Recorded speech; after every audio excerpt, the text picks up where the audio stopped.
santaterezinhahoje.com tem a honra de entrevistar o poeta nacionalmente conhecido Rogério Menezes, ele que é candidato à Prefeitura de Imaculada, na Paraíba. Rogério, muito obrigado por receber nossa equipe aqui em sua casa. Vamos falar um pouquinho da sua história, o início de tudo aqui em Imaculada, sua terra natal.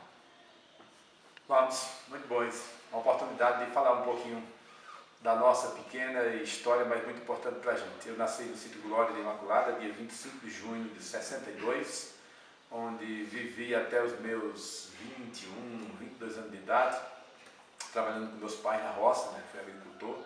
Acompanhei muitas cantorias que aconteciam na região e depois comecei a fazer versos de brincadeira e me tornei um profissional. Depois viajei muito tempo e tinha muita vontade, um sonho muito grande de um dia poder voltar a essa terra. Eu digo sempre que onde eu deixei o meu umbigo ficou também um pedaço do meu coração. E estou muito grato à minha família que compreendeu a minha volta, tanto a minha família, esposa e filhos, como a minha mãe e meus irmãos que me receberam de braços abertos, com muito carinho, e o povo de Imaculada. Muito feliz mesmo porque tive a oportunidade de voltar, e voltar com o objetivo de contribuir. Quando tantos irmãos nossos e irmãs viajaram também para São Paulo, Brasília, Rio de Janeiro e ainda não tiveram a oportunidade de voltar. Eu sou grato a Deus por voltar ainda com idade boa, com 50 anos de idade, com muita saúde, muita energia, muita vontade e um aprendizado que eu fiz ao longo de todas as minhas viagens pelo Brasil e pelo exterior, um aprendizado acumulado para agora poder praticar, para ajudar esse povo que precisa de tanto espaço, de oportunidade e de crescimento. Rogério, você saiu daqui de Imaculada com quantos anos? Eu saí com aproximadamente 20 e poucos anos, 22 anos, 23 anos. Aí você foi morar em?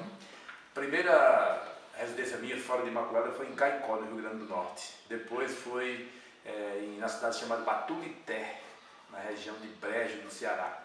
Depois Limoeiro do Norte, Ceará também, onde passei 5 anos. De Limoeiro do Norte, Ceará, eu vim para Tabira, morei em torno de 5, 6 anos em Tabira e aí 20 anos em Caruaru. Como foi que começou essa questão da poesia na sua vida? Como tem um velho ditado, um adágio popular, que eu acredito, que o homem é produto do meio, comigo foi assim também. Primeiro tem que nascer poeta. Eu nasci poeta, mas, por exemplo, se eu tivesse nascido no Rio Grande do Sul, eu podia ser um cantador de vaneirão.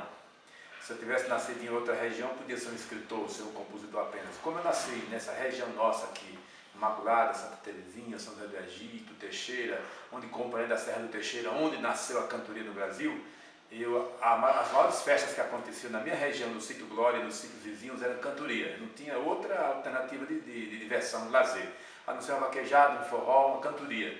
E eu comecei a simpatizar pela cantoria. E a gente ia de pé para as cantorias e voltava cantando, nós adolescentes, eu e meu irmão também, e outros jovens da minha idade na época, 12 anos, 15 anos, 14, 16 anos, a gente voltava brincando de imitar os cantadores. E naquela brincadeira de imitação, as pessoas já começavam a sentir que eu fazia a coisa parecida com a coisa bem feita mesmo. E começaram a me incentivar, e eu fui enchendo a bola, fui me animando com aquilo e terminei trabalhando muito na roça, plantei muito feijão de arranca para vender, para comprar a primeira viola.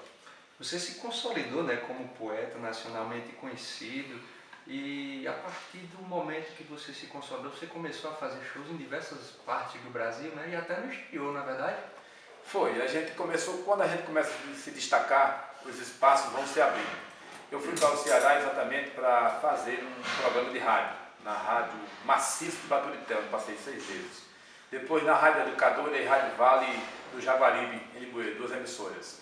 Passei lá em torno de 6 anos nesse programa. Vim para Tabira para fazer um programa na Rádio Pajeú, muito tempo, com Sebastião de João Paraibano.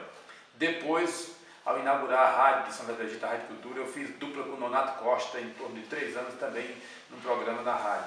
Depois fui para Caruaru fazer um programa na Rádio Difusora, que hoje é a Rádio Jornal. E tenho há 12 anos também um programa na TV Pernambuco chamado Brasil Cordel e Repente. Programa que foi aprovado para a Rede Nacional, para a TV Brasil, mas depois houve uma permuta, uma troca de diretores e a gente está aguardando ainda uma conversa com essa nova diretoria. Então essas emissoras foram dando visibilidade, dando amplitude ao nosso nome, tanto que nós fomos também, como você sabe, em 2001, uma excursão na França. Era o ano da França no Brasil e foram muitos músicos do Brasil, né? A gente ficou nos camarins lá do show, vizinho a Daniela Merkel, a Gilberto Gil, a Chico César, e entre esses artistas famosos lá estávamos nós, eu, Antônio Lisboa, Edmilson Ferreira e Chico de Assis. Depois, no ano 2006, nós fomos convidados pela Philips Internacional para fazermos uma excursão de cantorias na Espanha. Então representamos o Brasil 20 dias na França, 20 dias na Espanha e praticamente em quase todos os estados do Brasil a gente já fez cantoria. Bem, a gente percebe, né, o seu brilhantismo na arte poética e na cultura, mas agora vamos adentrar no tema política. Como foi que surgiu a política? Quando eu comecei a cantar, principalmente quando fui para o Ceará, para Limoeiro, eu comecei a me aproximar de uma família que patrocinava cantorias, que era uma família de políticos, a família Pinheiro, que foi quem fundou no Ceará, na região do Vale de Jaguaribano, o PT. Então, ao sair de Imaculada, eu já gostava de política, porque meu pai foi político em torno de 50 anos aqui na cidade de Imaculada. Foi vereador durante 10 anos e secretário uns 30 ou 40 anos. Então, a minha casa, na minha infância, na minha juventude, já se falava muito de política, já tinha muitos políticos circulando com a amizade do papai. Mas era um pouco ligado à direita.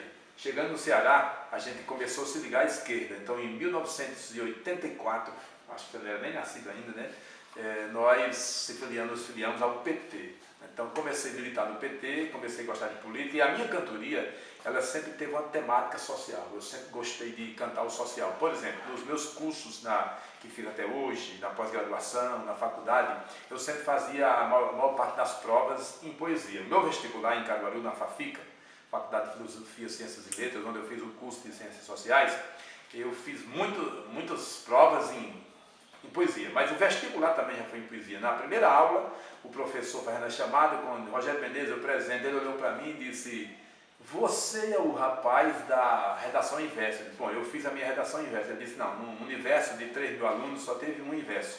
Aí ele disse: "Aquela sua redação me custou uma reunião de 4 horas com os professores e diretores da faculdade, porque acharam que era um cara que tinha uma poesia decorada e que deu certo com o tema e ele apenas colocou a poesia. Mas como eu vi que você trabalhou, tinha um rascunho, tinha transformado em redondilha, depois em decassílabo, aí já deu uma aula de literatura."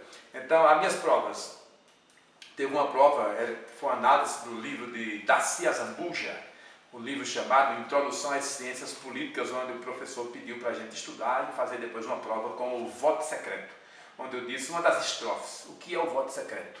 No momento secreto de votar, no meu voto não tem interferência, tem as luzes da minha consciência e o meu jeito de ser e de pensar. Sem ouvir o patrão perto gritar e sem ter de pensar igual alguém, na cabine eu me sinto muito bem. Não escuto a irmão, pai nem compadre, não atendo ao prefeito nem ao padre, só atendo a mim mesmo e mais ninguém."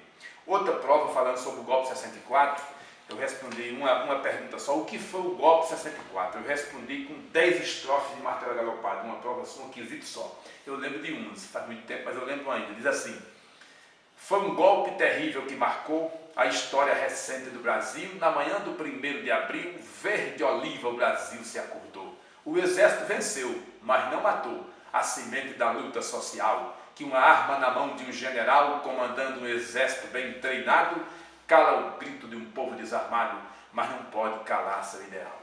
Então é o seguinte, as minhas cantorias, elas sempre tinham temas sociais, e na faculdade eu aprofundei mais isso, adentrei mais a política, e sempre gostei de política, até porque, como nós sabemos, não se pode mudar uma sociedade a não ser pela política.